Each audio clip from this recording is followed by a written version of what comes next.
안녕하세요. 부동산을 보는 리얼아이 박감사입니다. 제가 최근에 머리 염색을 했는데 좀 실패를 했습니다. 그래가지고 좀 희끗희끗하게 보일 수도 있는데 자연스럽게 가는 게 중요한데 억지로 무언가를 꾸미려고 하다가 망하는 경우가 생기는 것 세상의 이치 같습니다. 요즘에 부동산 시장도 그렇다고 볼 수 있어요. 역시 부동산 불패라는 얘기 또 기사로 나오고 있습니다. 요즘 시장이 좀 거래가 된다, 활발해진다 이런 얘기들 들리니까 호가 올라가고 가격 역시 오른다. 부동산은 절대 망하지 않는다. 이런 심리를 자극하는 기사라고 볼 수 있습니다.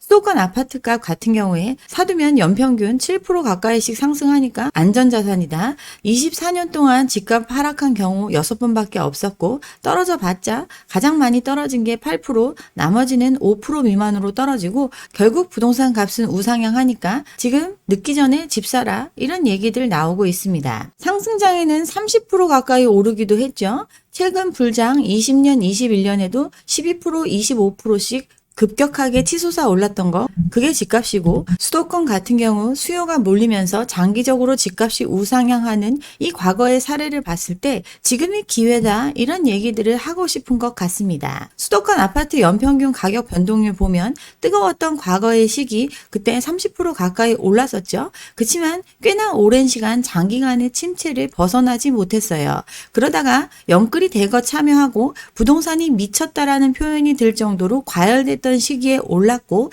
그리고 다시 주춤하는 모습이 나타난 지 얼마 되지 않은 시점입니다. 이 기사가 나온 이후 수도권에 이어지는 수많은 분양 예정 아파트를 팔기 위함이라고 볼 수 있겠죠. 7, 8월에 수도권에 약 2만여 가구가 분양 예정입니다. 경기도 광주에서도 600가구 넘게 분양을 하고 파주에서도 500가구 넘게, 의정부에서도 600가구 넘게 분양을 합니다.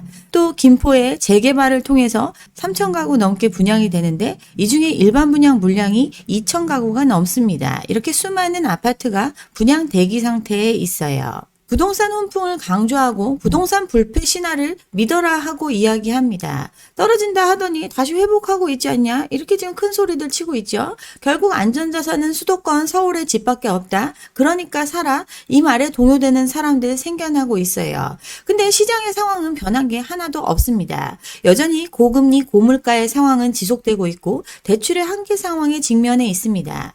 PF 시장의 위기 문제 해결된 게 아니라 점차 심해져서 이제 금융기관 건설사의 현실적인 문제로 부각되고 있어요. 어려운 상황은 계속되고 있고 집을 팔려는 사람이 살려는 사람보다 훨씬 더 많은 시장을 유지하고 있어요. 참여자들 좀 생겨났지만 정책금융의 수혜자들 뿐입니다.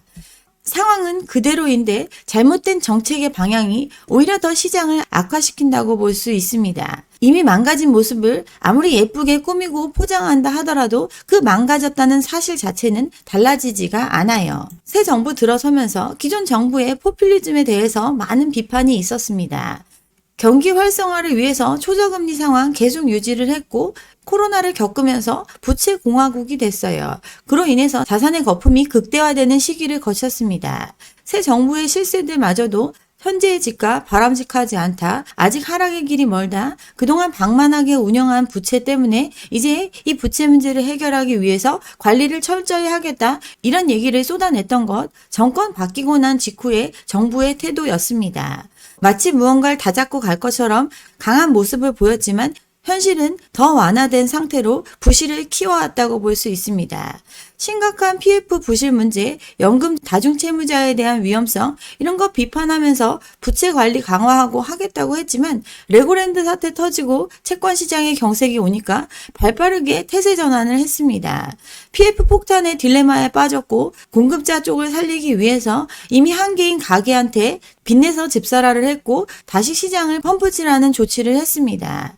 지금 여권의 실세라고 볼 수 있는데 국토부 장관 되면서 얘기했었죠. 집값 하향 안정세가 지속돼야 된다고. 소득 대비해서 집값이 너무 높은 수준이고 지금 금융위기 때보다도 지나치게 높은 가격 수준, 집값이 떨어지고 있지만 지금보다 더 많이 떨어져야 된다고 이야기를 했습니다. 고점에 무리하게 산 사람들 상당한 고통이 있겠지만 대부분은 이거에 해당되지 않는 사람이고 폭등 이전 수준으로 집값이 회귀한다 하더라도 금융 충격은 오지 않으니까 이런 정책 기조를 유지하겠다고 야심찬 포부를 밝혔습니다. 그렇지만 PF 시장의 위기 문제가 불거지니까 바로 규제를 완화하는 쪽으로 힘을 보탰죠. 규제 완화를 하면서도 이거 집사라는 신호 아니고 부동산 경착륙을 위한 어쩔 수 없는 조치다라고 항변을 했어요. 규제 완화를 통해서 과연 효과가 있을까? 정부조차도 회의적이었고 그 사실은 달라지지 않습니다.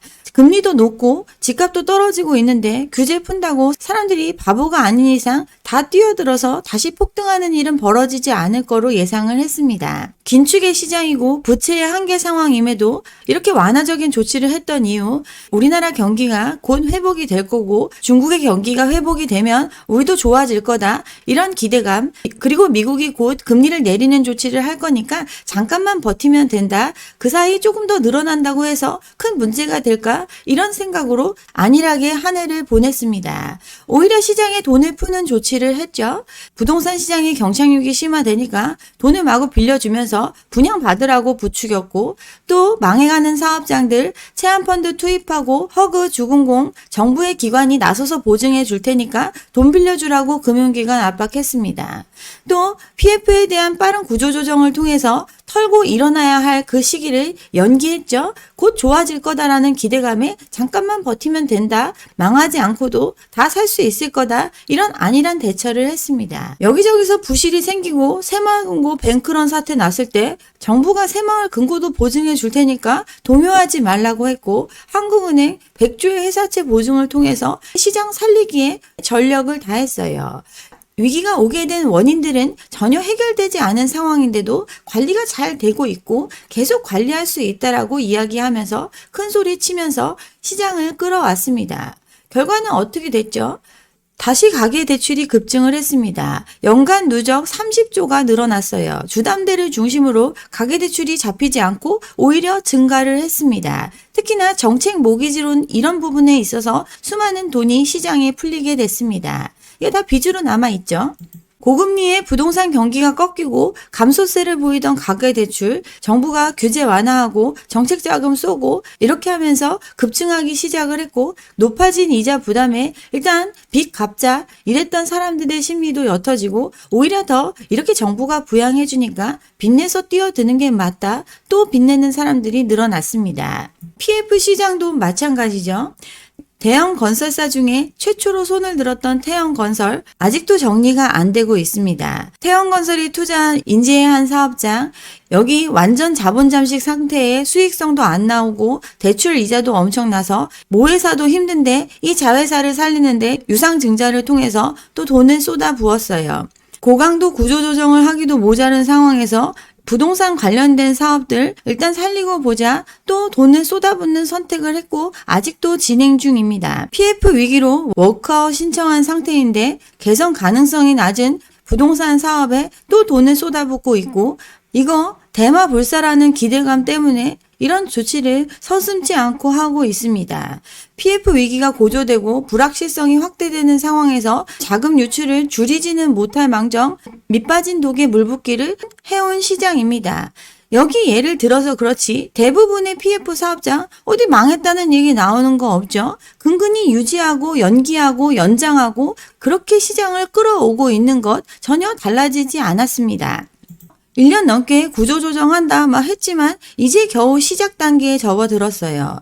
부동산 PF 사업성 재평가에서 지원 여부 판단해서 살릴 건 살리고 버릴 건 과감하게 정리하는 것만이 길인데, 그걸 안 한 사이에 부동산업 건설업 대출이 전체 대출 증가의 40%를 차지할 정도로 또 빚으로 막고 있는 상황을 유지하고 있습니다.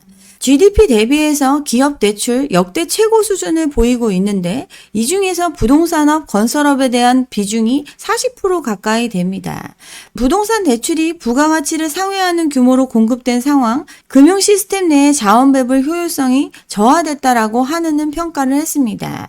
즉 다른 데 살리기도 버거운데 지금 부동산 살리기에 온갖 자금이 집중된 상태인 걸 레둘러 간접적으로 인정하고 있습니다. 이렇게 돈을 쏟아붓고 있는데도 망해 나가는 곳은 역대 최고치를 기록할 정도로 이 시장은 살릴래야 살리기가 힘듭니다.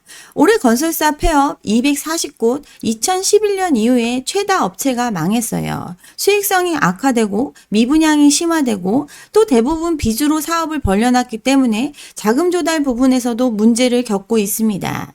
여기에 부동산 경기에 대해서 굉장히 회의적일 수밖에 없는 상황이기 때문에 곧 좋아지기 힘들다는 것 업계에서 이미 알고 있습니다. 대형 건설사들도 어려움을 겪고 있습니다. 시공능력평가 기준 최상위 건설사 중에서 PF 대출 규모가 자기 자본의 100%를 넘긴 곳이 9곳이나 있습니다. 자본 잠식 상태인 태영건설뿐 아니라 코롱글로벌, 두산건설, 신세계건설, 롯데, 쌍용, 금호, 우리가 알고 있는 유수의 브랜드 건설사들, 여기 지금 대출이 어마어마하게 늘어나 있습니다. 물건을 팔아서 자금을 끌어당겨야 되는데 미분양 주택은 계속해서 쌓여가고 있죠.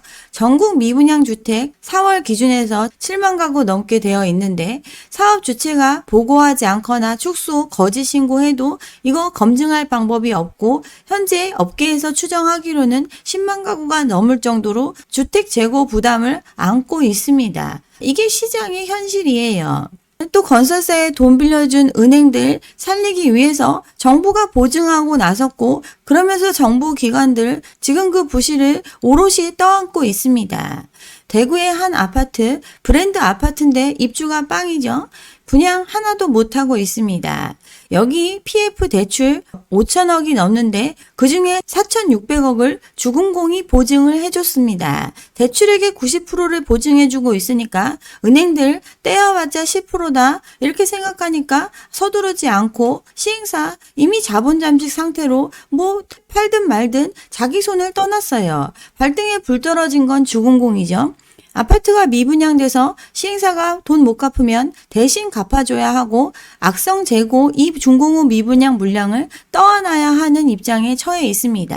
한 개의 단지만 해도 4,600억인데 수많은 사업장들, 해결 안 된 사업장들 부지기수이죠.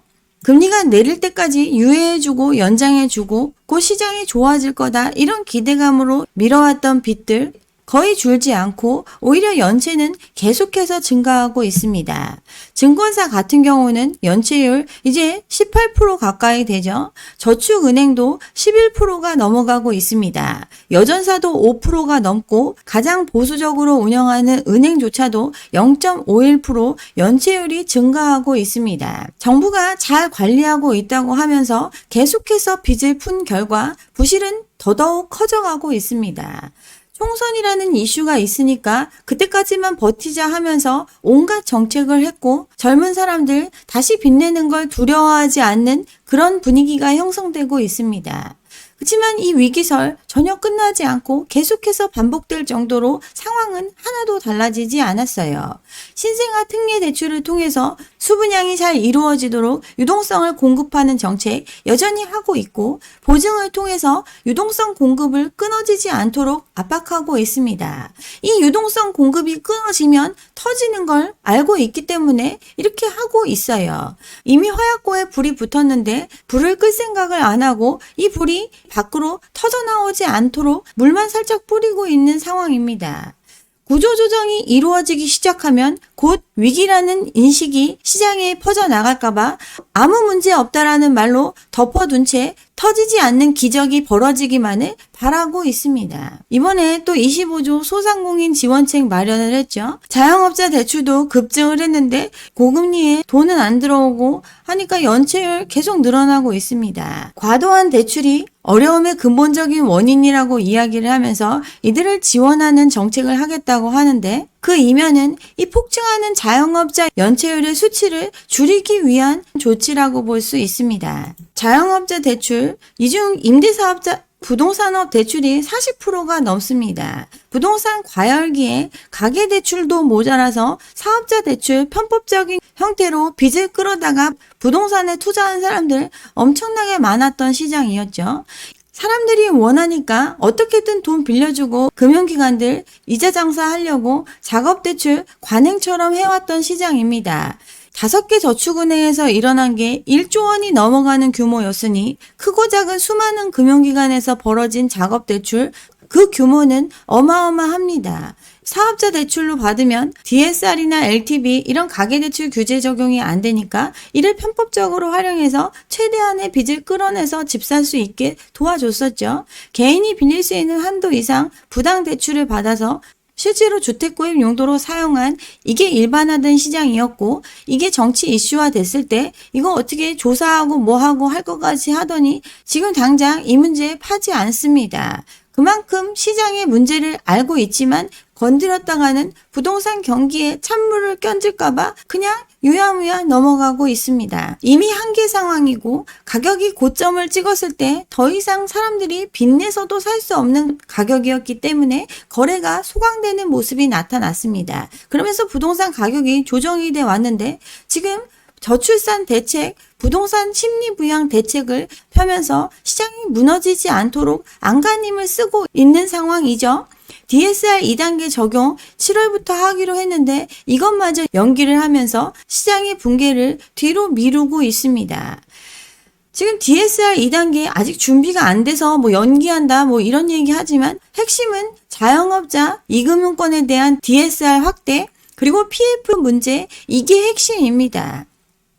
구조조정을 하지 않으면 안 되는 상황까지 몰렸음에도 조정이 시작되면 위기라는 시그널을 줄까봐 그걸 안 하고 계속 괜찮다고 말하고 있고, 이런 심각성을 보여주는 많은 지표들이 나오고 있음에도 이 내용은 묻힌 채 다시 오른다, 부동산은 불패다, 이런 얘기로 도배되고 있는 시장입니다. 부동산 시장의 경착륙을 막기 위해서 시작된 조치들, 이걸 하니 사람들 다시 오른다며 빚내는 것 주저하지 않으면서 상황이 악화되고 있습니다. 그러니 다시 이제 급한 마음에 아주 낮은 수준의 경고를 하고 있습니다. 부동산 PF 관리가 가능하다고 1년 가까이 얘기했던 금융위원장, 부실 위험이 현실화될 우려가 있다고 경고를 했습니다. 건설업, 보험업 간담회에서 시장 안정을 위해서 기여해달라고 요구를 했죠. 보험업 같은 경우 장기 자금을 운용하는 기관이죠. 금융시장이 불안할 때마다 보험업계가 돈을 공급해서 자본시장 안정에 크게 기여해 왔던 것처럼 이번 부동산 PF 대책에 있어서도 기관 투자자로서의 역할을 충실히 이행해달라. 즉, 돈 쏘라는 뜻이죠. 정부가 이렇게 보증하고 계속 뒷받침하고 있지만 결국 민간 자금이 있는 기관들 유동성 공급하는데 협조하라고 했습니다. 건설업계한테는 부실 정리 이제 제발 좀 하라고 얘기하고 있죠. 유예하고 연장해주고 다 살려줄 것처럼 하니까 저축은행들 PF 대출 눈에 띄게 늘리고 있습니다. 저축은행 부동산 관련 대출 1분기 말 32조 원으로 20년 말보다 56% 증가를 했습니다. PF 사업장 다 살릴 수 없고 부실화된 거 과감히 정리해야 된다라는 걸 알고 있는데 정부가 다 살려줄 것처럼 하니까 여기 돈 빌려주고 이자 챙기자, 이런 부분들이 늘어났습니다. 저축은행들 충당금 쌓고 자금 유치하고 이런 거 했지만 대출이 워낙 많이 증가를 해가지고 BIS 비율은 오히려 하락을 했습니다. 전 세계가 긴축을 하는 조치를 하면서 우리나라도 금리를 올리고 긴축하는 척 했지만 이런 시장 살리기의 여파로 오히려 통화량은 증가를 했습니다. 사상 처음 4천조를 넘었죠. 해외로부터 경상수지 흑자 유입, 은행의 대출 태도 등이 복합적으로 영향을 주면서 금리로 긴축적인 상황을 유지한다고는 했지만 결국 통화량이 증가되는 현실을 맞이했어요. 기본적인 정책의 방향과 부동산을 살려야 한다는 정부의 입장이 배치되면서 이런 아이러니한 상황을 맞이하게 됐습니다. 누누이 얘기하지만 시장의 문제는 해결된 게 아니고 그대로 쌓여 있습니다. 결국은 손실을 확정해야 이 모든 상황은 정리될 수 있어요. PF 시장 연장하고 연기하고 눌러놨지만 정리가 시작되면 그 과정은 굉장히 혹독할 수밖에 없습니다. PF 다 연대 보증으로 되어 있죠. 부실화된 사업장 한 개 정리한다고 끝나는 게 아닙니다. 한 사업장을 정리할 때 빌린 돈 그 사업장 정리해서 다 못 갚으면 다른 자기가 갖고 있는 걸 털어서라도 갚아줘야 하기 때문에 다른 우량한 사업장, 나아가 계열사까지 이 PF 구조조정의 파도에 휩쓸릴 수밖에 없습니다. 공매로 넘어가면 선순위 대출 정도만 갚을 수 있으니까 나머지 금액에 대해서는 다른 사업장을 팔아서라도 갚아야 하니까 연쇄 부도의 상황이 이어질 수 있습니다. 가게도 마찬가지고 기업도 마찬가지입니다. 집을 담보 삼아서 또 대출받아서 집 여러 채 갖고 있는 사람 하나 못 갚으면 줄줄이 다 팔아야 하는 것처럼 부동산 개발 사업 돈 된다고 여기저기 벌려놨는데 하나 망하면 다른 걸 정리해서라도 그 돈을 갚아줘야 되는 상황인데 돈은 없죠. 돈은 없고 사업장만 가지고 있으니 결국 줄줄이 엮여갈 수밖에 없어요. 수많은 공급이 이루어졌고 시장에 들어올 수 있는 미래 수요까지 전부 다 탈탈 끌어다 쓴 시장입니다. 그러니 아무리 펌프질을 해도 시장이 예전만큼 달아오르지를 못하고 있어요. 공급은 계속돼 왔고 계속해서 오른다는 믿음이 없으면 이 물건들 더 많이 사둘 수요 나타나지 않습니다. 또 사고 싶다고 해도 이미 다 빚내서 다른 데 다 돈이 묶여있기 때문에 새로 무언가를 사줄 수 없는 구조입니다. 국민연금이 마곡에 2조 3천억의 자금을 들여서 투자한 건물 곧 준공을 앞두고 있는데 공실률이 100%입니다. 국내 부동산 투자액 중 역대 최대 규모를 쏟아붓는데 여기도 초비상에 걸렸어요. 수익은커녕 투자금을 회수할 방법이 없습니다. 마곡 또 한참 떴었죠. 마곡에 연면적 46만 제곱미터의 오피스를 지었는데 이거에 국민연금이 2조 3천억을 투자를 했습니다. 시공은 태영건설이 맡아서 했었죠. 태영건설 워크아웃 이후에 추가로 3,700억을 투입을 해서 사업장 살리기에 나섰고 결국 준공을 앞두고 있습니다. 근데 여기 채워줄 사람이 없어요. 축구장 64배 크기의 오피스몰을 마곡에다 지어놨는데 누가 마곡에 들어가죠? 여의도 강남에도 수많은 오피스들이 들어와 있는데 마곡에 이렇게 크게 지어놓는다고 들어와 줄 업체 없습니다. 그러니 100% 공실의 상황이 벌어졌어요. 원글로브 46만 제곱미터인데 여의도 IFC랑 거의 비슷한 규모입니다. 근데 여기 하나도 안 채워지고 있고 마곡의 오피스 물량 올해만 99만 제곱미터가 또 들어오게 됩니다.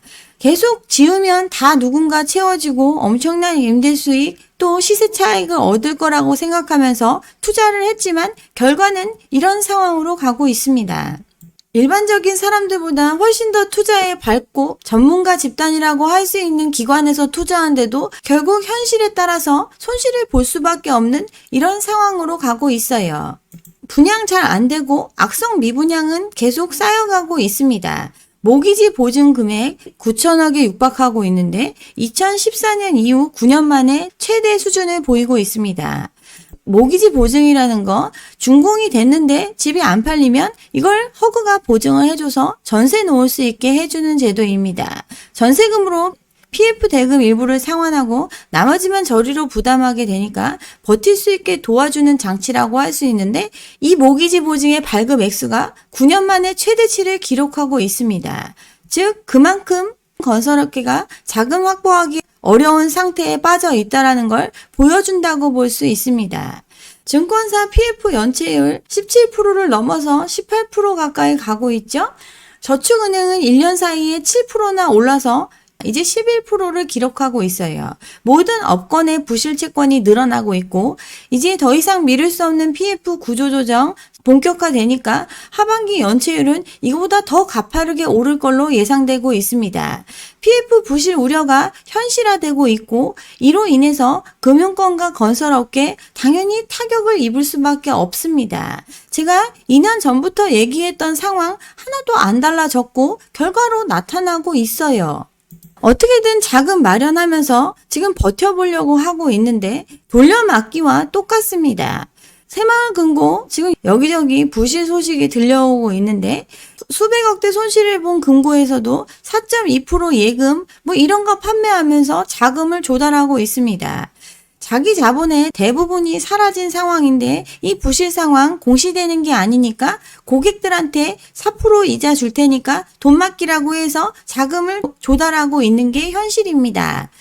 부동산 개발에 거액을 투자했다가 손실을 받고 더 이상 돈 못 빌려주겠다 하니까 공매 넘기면서 이 부실의 문제가 현실화됐습니다.